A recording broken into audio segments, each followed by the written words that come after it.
이 가나안 땅은 하나님께서 맨 처음 아브라함에게 주시겠다고 약속했던 땅입니다. 그리고 이삭과 야곱에게 그 땅에 대한 약속을 재확인시켜 주셨고, 야곱의 12아들이 애굽에 들어가서 번성하여서 그 번성한 국민들이 12지파가 토대가 되어가지고 큰 민족으로 번성하게 되어집니다. 이제 하나님께서 이렇게 번성한 이스라엘을 약속의 땅으로 인도하기 위해서 모세를 부르셔서 출애굽시키시고, 그리고 광야에서 40년 생활을 하면서 가나안 땅에 들어가면 이제 하나님의 법을 지켜야 된다 해서 율법을 준수하는 이런 훈련을 시키게 되어지고, 40년이 지난 후에 이제 여호수아를 통해서 가나안 정복이 시작이 되어집니다. 그리고 그 가나안 정복의 첫 성이 여리고였습니다. 여리고를 점령할 때에 하나님께서 아주 신비한 방법으로 전쟁을 하게 했는데, 이제 창과 칼을 가지고 뛰어들어야 할 전쟁에 이스라엘 백성들을 향해서 법궤 언약궤를 뒤따르면서 매일 한 바퀴씩 돌게 합니다. 그리고 마지막 이레되는 날에는 7바퀴를 돌라. 그리고 소리를 지르면 무너질 것이라고 했는데, 그대로 순종했을 때에 그 성벽이 무너졌습니다. 그 성벽이 조그만 축대 정도가 아니고, 아마 나간읍성 가보셨으면 알겠지만 그 이상으로 막 수레가 그 위로 다닐 수 있을 만큼 이렇게 넓은 성벽이어서 막 지진이 일어난다고 해도 쉽게 무너질 만한 이런 성벽이 아닌데도 하나님께서 주신 말씀대로 순종하니까 그 성벽이 무너지게 되어져서 이스라엘 백성들이 그 여리고성을 쉽게 점령할 수 있었습니다. 이렇게 쉽게 점령을 하게 될 성이었지만, 하나님께서는 가나안 땅에 들어간 첫 성읍이었기 때문에 이 첫 성읍, 첫 열매는 늘 하나님께 바치게 한 것처럼 가나안 땅의 첫 성읍의 모든 것들도 하나님께 바치라고 말합니다. 미리 정탐꾼을 숨겨주었던 기생 라합과 그 집에 들어온 가족들을 비롯한 숨겨진 그 집에 있는 사람들, 라합에게 속한 사람들만 살려주고 나머지는 다 멸해라. 그리고 모든 귀한 물건들은 개인이 가져서는 안 되고 모두를 하나님께 바쳐서 하나님의 것이 되게 하라고 말하고 있습니다. 전쟁은 쉽게 이길 수 있지만 그 안에 또 하나님께서 법을 주셔서 하나님 앞에 순종하면서 승리를 만끽하게 하고 있습니다. 그리고 나서 이제 다음 성인 아이성을 또 공격하기 위해서 정탐꾼을 보냈는데, 여리고성의 승리의 감격이 채 가시기 전이다 보니까 여리고성하고 아이성하고 비교해 보니까 아이성은 너무 조그매 보이는, 이거 우리 군사가 다 가서 수고할 필요가 없겠다, 한 2-3천 명만 가도 그 성읍 정도는 정복하겠다, 자신감이 생겼습니다. 그래서 2-3천 명만 보내면 될 것 같습니다 하니까 2,000명이나 3,000명 중에 더 많은 수 3,000명을 보내가지고 뭐 이 정도는 2,000명 가도 이기는데 하면서 3,000명을 보냈는데 36명이 죽임당하고 패하여서 도망쳐 겨우 살아났습니다. 뿐만 아니라 이스라엘 백성들의 사기는 완전히 땅에 떨어지게 됩니다.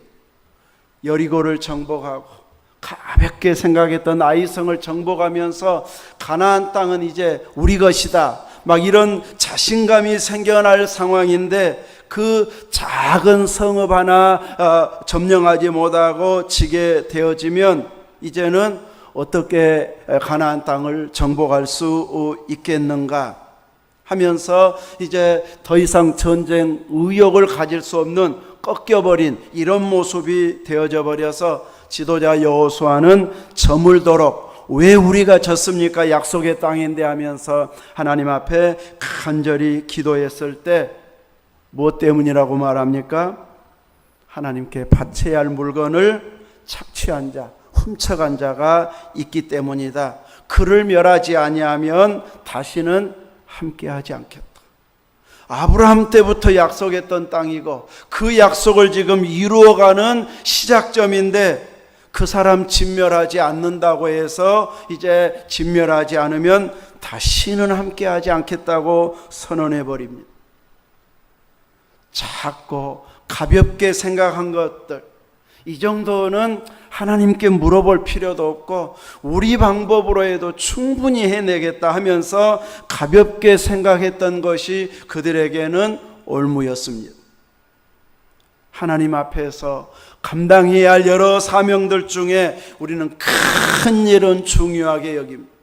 그래서 온 힘을 다해서 막 같이 힘을 내서 감당하게 되는데 작은 일에 있어서는 때로는 기도조차도 안 하고 하나님이 당연히 내 생각대로 해줄 것 같고 이래가지고 이제 가볍게 생각했다가 하나님의 은혜를 힘입지 못해서 실패해버리는 경우가 있습니다. 우리는 크든지 작든지 하나님이 은혜 주셔야 승리할 수 있다는 것을 아이성을 통해서 깨닫게 해주고 있습니다. 이스라엘 백성들에게서는 아이성이 가볍게 생각했던 부분이라면 오늘 우리들이 하고 있는 일들 중에 가볍게 생각하고 기도할 생각조차도 않고 실패할 것이라고 생각하지도 않았던 작은 부분으로 생각했던 것까지도 전에는 해왔어도 하나님이 은혜를 거두어가 버리면 그것마저도 내 힘으로 감당할 수 없다는 것을 깨닫게 해주실 때가 얼마나 있는지 모릅니다. 그러므로 우리는 크든지 작든지 은혜 주셔야 됩니다. 하나님이 힘 주셔야 됩니다. 하나님이 함께 해주셔야 감당할 수 있습니다. 믿음의 사람들은 늘 이 자세를 놓치지 않아야 은혜 속에 살게 되어집니다. 분명 아브라함과 이삭과 야곱에게 약속했던 땅이고 이제 정복을 눈앞에 두고 있는 상황이어도 불순종한 그 한 사람 있을지라도 아브라함에게 약속했는데 모세에게 약속했는데 저 한 사람 어쩔 수 없지 하고 대충 넘어가는 하나님이 아니시더라는 것이죠. 하나님께서 이미 약속했어도 불순종하는 사람들을 그냥 외면하고 들어주시는 하나님이 아니라 불순종을 제거하고 철저히 하나님 앞에 순종의 모습으로 돌이킬 때에 하나님의 약속이 이루어진다는 것을 보여주고 있습니다. 하나님께서는 이렇게 순종하는 나라를 세우려고 아브라함을 통해서 큰 민족을 만들겠다고 약속했고 이제 그 시기가 왔는데 하나님 말씀에 시작부터 불순종해 버린다면 이방 나라와 다를 바가 뭐가 있겠습니까? 제대로 하나님께 순종하는 나라를 세우기 위해서 지금 구별된 나라 아브라함의 후손들을 나라로 세웠는데 이들 중에서 또 이렇게 불순종하고 있기 때문에 하나님께서 이렇게 엄히 다스리는 이런 명령을 내리고 있습니다. 똑같은 잘못을 해도 출발 시작 시점에서 잘못하면 오히려 아주 즉각적인 처분이 있게 되어지는 것을 보게 됩니다. 교회가 새로 출발할 때에도 이런 아간과 같은 행동을 한 자가 아나니아와 삽비라였잖아요. 교회가 출발할 시점, 가장 은혜스러운 시점에서 불순종한 욕심부린 이런 자들, 성령을 속이는 자들이 있을 때에는 하나님께서 단호하게 심판하셨습니다. 오늘날도 그런 식으로 한다면 얼마나 남아날지를 모르겠어요. 근데 시작점에 있어서는 기초를 다지는 또 원칙이 무엇인지를 가르쳐 줄 때는 단호하게 하나님께서 다루시는 것을 보여주고 있습니다. 이렇게 하나님 앞에 선택받은 백성, 선민들은 철저히 약속의 말씀에 근거해서 순종하면서 살아야 하나님께서 은혜 주신다는 것을 깨닫게 해주고 있습니다. 한 사람이 불순종했는데 대가는 공동체 전체가, 나라 전체가 져야 되는, 전쟁에 실패해서 이제 물같이 이 사기가 저하된 이런 상황이 와버리고 말았습니다. 작은 성이어서 짚어봤는데, 얕잡아봤는데, 대표만 가도 되겠다 싶었는데 상상도 못한 패배를 맛보게 되어졌고, 이런 상황으로는 가나안 정복 자체가 이제 불안해질 수밖에 없는 위기 상황이 왔을 때 하나님께서 해결해 주시는 방법은 그 도둑질한 자를 색출해서 진멸하라 해서 이제 그 사람을 찾아내기 위해서 방법을 제시하고 있습니다. 여호수아가 12지파 전체를 나오게 하고 있습니다. 그리고 나서 12지파 중에 한 지파를 따로 구분하면 나머지 지파는 해당 사항이 없기 때문에 돌아가고 한 지파만 남게 됩니다. 그 뽑힌 지파 중에서 이제 각 족속의 대표들이 나오면 그 족속 중에 또 한 족속을 뽑고, 그러면 나머지는 이제 해당이 되지 않아서 돌아가고, 그 족속 중에 가족별로 나오게 하고, 가족별로 나온 자들 중에 또 남자들이 나오게 하고, 그 남자들 중에 도둑질한 사람을 색출해내고 있습니다. 하나님께서 하나님의 것을 가져간 자를 처음에는 몰랐을까요? 나중에 이제 조금씩 좁혀가면서 그제서야 알까요? 하나님은 처음부터 누구인지를 알고 계십니다. 예수님도 처음부터 자기를 팔 자가 누구인지를 아셨습니까? 나중에 알았습니까? 처음부터 아셨습니다. 그런데도 불구하고 단번에 아간 불러내라, 이런 방식으로 심판하시지 않습니다. 모든 지파가 나오게 하고, 그 지파 중에 유다 지파를 선택해서 유다 지파만 남게 합니다. 유다 지파 중에 세라 족속 중에 있다 해서 세라 족속만 남게 합니다. 또 세라 족속 중에 이제 남자들만 나왔을 때에 삽디가 뽑혔고, 삽디의 가족 중에 아간이 뽑히게 되어집니다. 단번에 뽑아버리지 왜 이렇게 번거롭게 하고 시간을 끌고서 이제 색출해내는 것인가? 다른 사람들은 누가 불순종했는지는 모를지라도 누구는 알까요? 아간 자신은 압니다. 하나님이 알고 훔쳐간 자신이 알고 있습니다. 아간이 적어도 광야에서부터 하나님이 어떤 분인지를 알고 있다면 하나님을 속일 수 있다고 생각할 수가 없습니다. 하나님이 어떤 분인지 알만한 많은 이적들을 경험한 자, 하나님 앞에서는 숨길 수 없다는 것을 깨달을 만한 이런 체험들을 광야에서부터 해왔는데, 지파가 뽑히고 족속이 뽑히고 가족이 뽑혀도 제가 잘못했습니다 하면서 나서지를 않습니다. 하나님께서는 계속 기회를 주고 있는데 본인이 지명될 때까지 고백을 하고 있지 않습니다.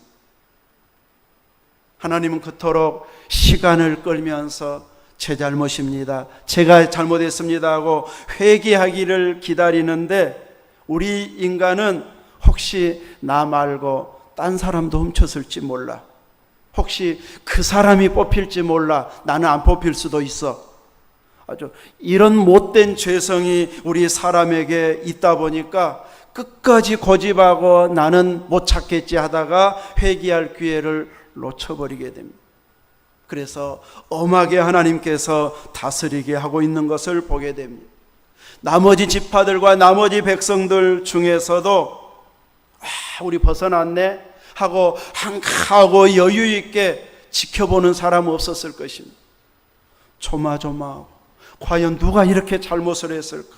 앞으로 우리가 가나안 전쟁하면서 하나님 앞에 불순종하면 저 사람처럼 되겠네 하면서 철저하게 율법을 지켜야 된다는 이런 도전을 받는 시간이 되어졌을 것입니다. 이렇게 하나님께서 아간을 색출해서 그로 하여금 돌로 치게 하고 있습니다. 그래서 아간과 훔친 물건 다 한 군데 모아두고 모든 백성들에게 돌을 던지게 하고 있습니다. 그냥 다 하나씩 던지기 때문에 한 사람이 죽이면 막 죄책감이 있을 수도 있지만 모두가 한 번씩 던져도 수십만 수백만 개의 돌입니다.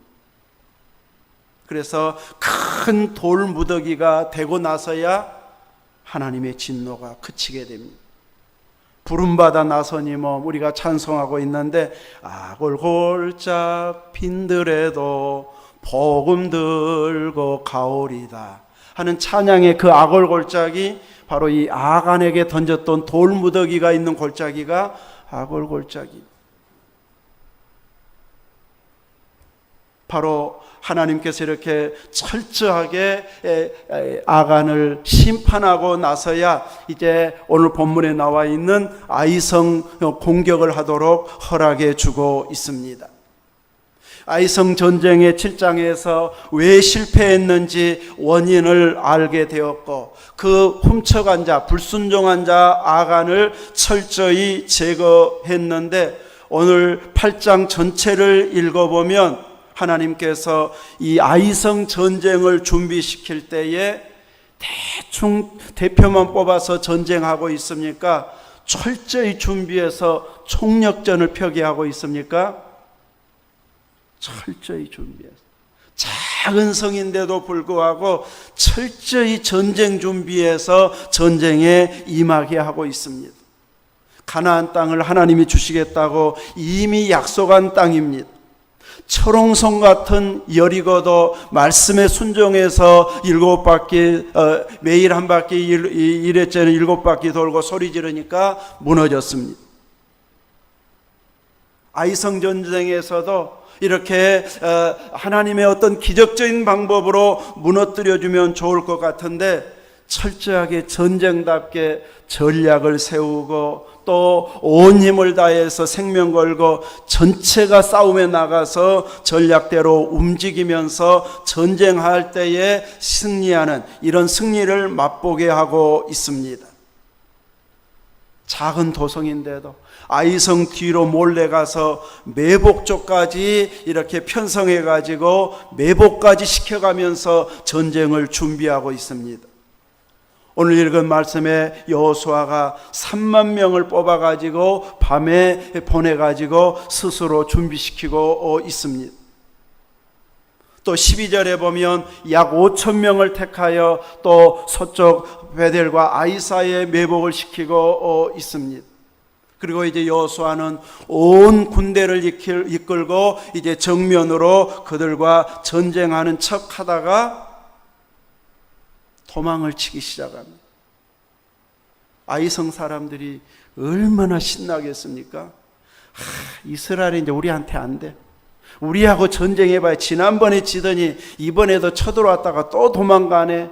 얼마나 신이 났는지 애들까지 쫓아나왔어요. 신나가지고 쫓아나오고 성문 대비할, 수비할 만한, 방어할 만한 군사 한 명도 안 남겨놓고 모두가 승리에 도취해가지고 아주 다 쫓아나오고 있습니다. 여호수아가 한참 도망가다가 어느 순간 갑자기 멈춰가지고 단창을 들고 성읍을 가리키니까 매복했던 군사들이 전부 쳐들어가서 진멸하고 성읍을 불질러서 이제 거기를 점령해버리고 이제 쫓아나온 군사들을 이제 쫓아오고 도망간 척했던 여호수아의 군대가 다시 돌이켜서 이제 합세해가지고 공격하니 아이성 군사들은 전부 그 사이에 끼게 되어져 가지고 전멸당하게 되어집니다. 작은 성읍이라고 하면서도 하나님께서는 그 성읍에 임하는 전쟁의 준비를 철저히 시키고 있습니다. 매복조까지. 매복은 들키지를 않아야 됩니다. 마음껏 돌아다니거나 움직이거나 큰 소리로 이야기하거나 시끄럽게 하거나 이러면 매복이 아닙니다. 안 들켜야 됩니다. 그렇게까지 조심해 가면서 실은 이 정도 숫자면 매복시킬 필요도 없이 바로 쳐들어가도 이길 만한 싸움인데도 불구하고 작은 일에 전심전력에서 철저하게 대비해서 준비해서 싸움에 임하게 하고 있습니다. 하나님께서는 이미 모세를 통해서 가나안 땅을 다 점령한 것처럼 너희들은 그 땅에 가면 하나님의 말씀을 이렇게 지켜야 된다 하면서 설교한 내용이 신명기입니다. 그 신명기를 다시 증거하면서 준비를 시켰던 하나님이십니다.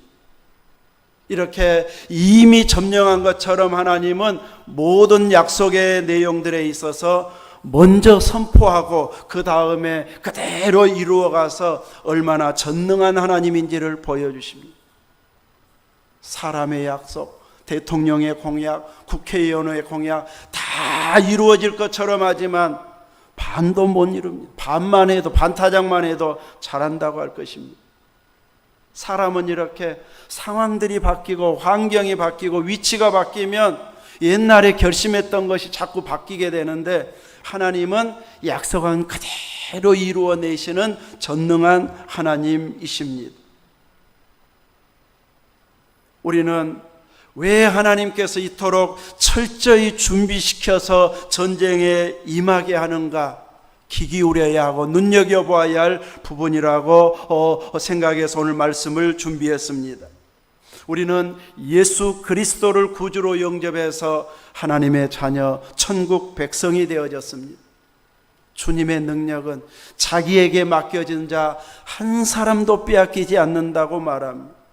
사람은 약속에서도 또 이렇게 이 약속을 지키거나 감당할 만한 능력이 없어가지고 보호를 못하는 경우 또 자신의 실력을 발휘하지 못한 경우가 있습니다. 이번 수해 때에도 8살짜리 아이가 피난 가다가 이제 물살에 휩쓸려서 죽었잖아요.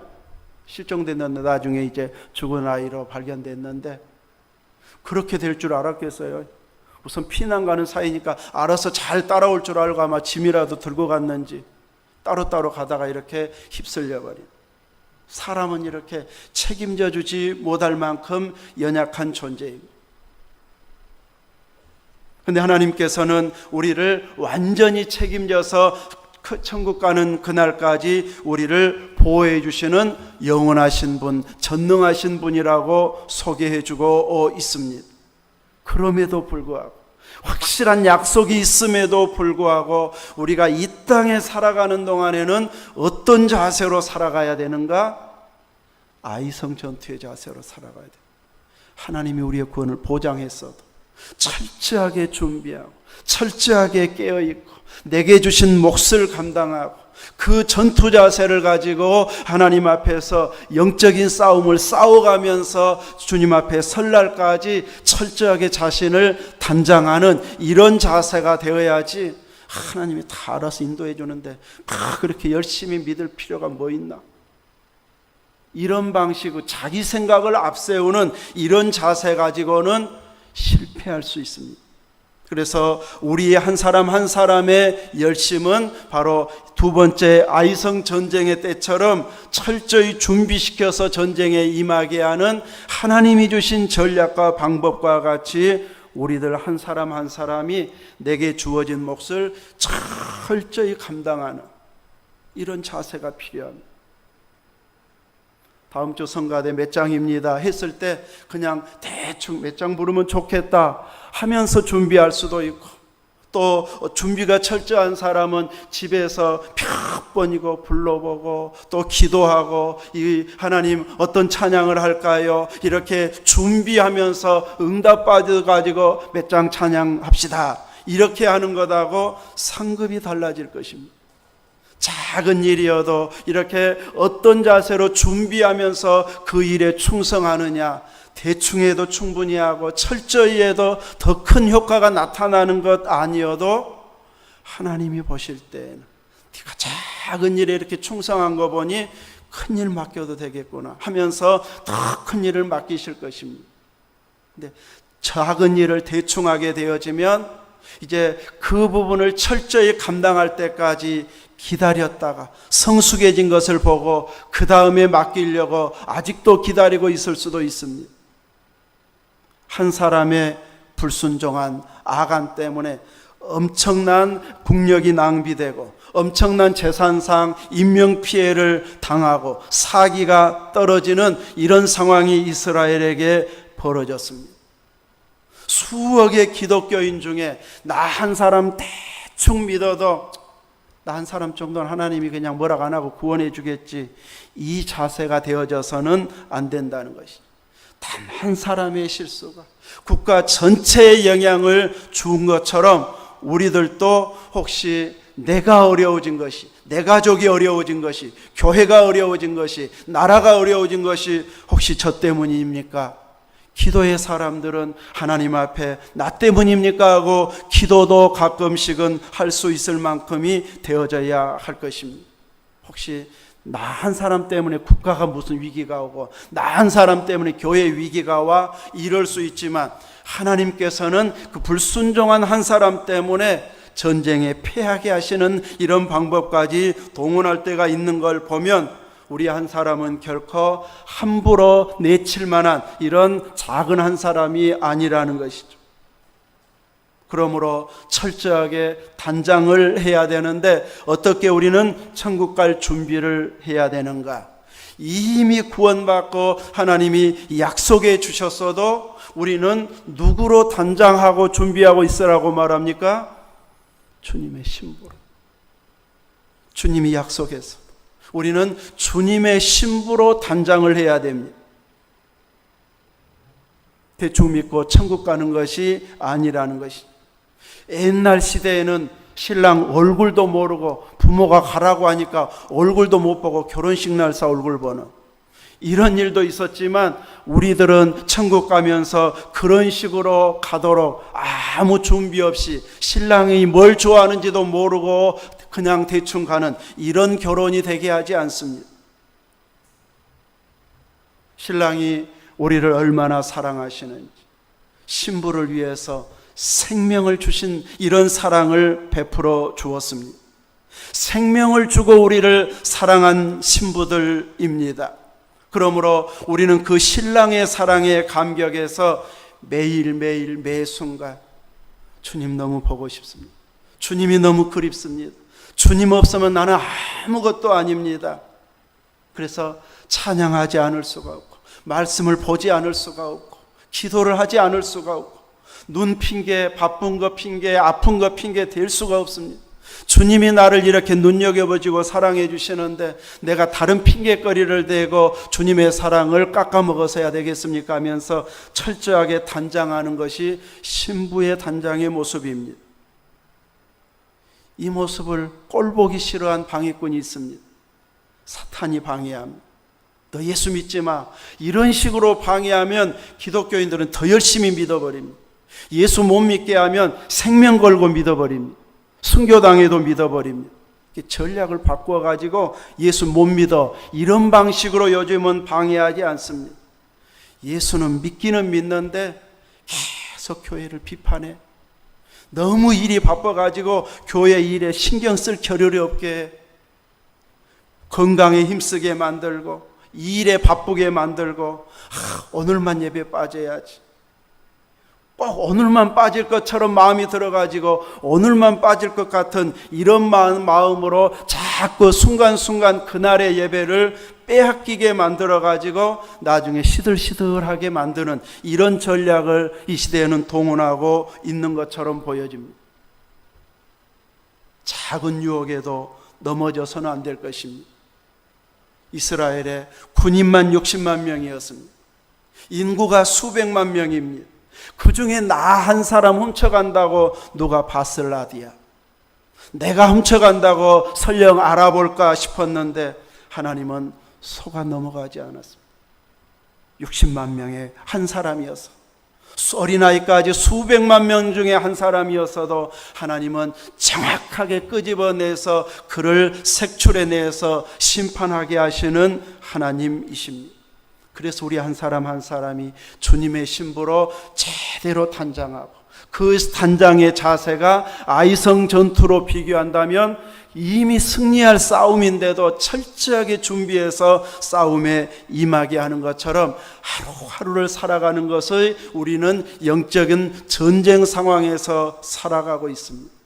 그래서 우리를 영적으로 잘 단장해서 주님의 신부로 자신을 철저히 준비시켜서 거기에 걸맞는 신랑에 걸맞는 신부 훈련을 수업을 해서 하나님이 인정해 주시고 기뻐할 만한 이런 믿음의 승리자로 단장해 간다면 주께서 주시겠다고 약속한 가나안 땅도, 주께서 주시겠다고 한 구원과 천국에 대한 보장도 우리들에게 철저하게 하나도 빠뜨림 없이 주시는 이런 놀라운 결과물들을 보는 날이 오게 될 것입니다. 우리의 매일매일의 삶은 그 날을 기대하면서 매 순간마다 이렇게 철저하게 전쟁에 임하는 이런 자세로서 주님 앞에 충성된 삶을 살아가는 믿음 생활 되시기를 주의 이름으로 축원합니다. 아멘.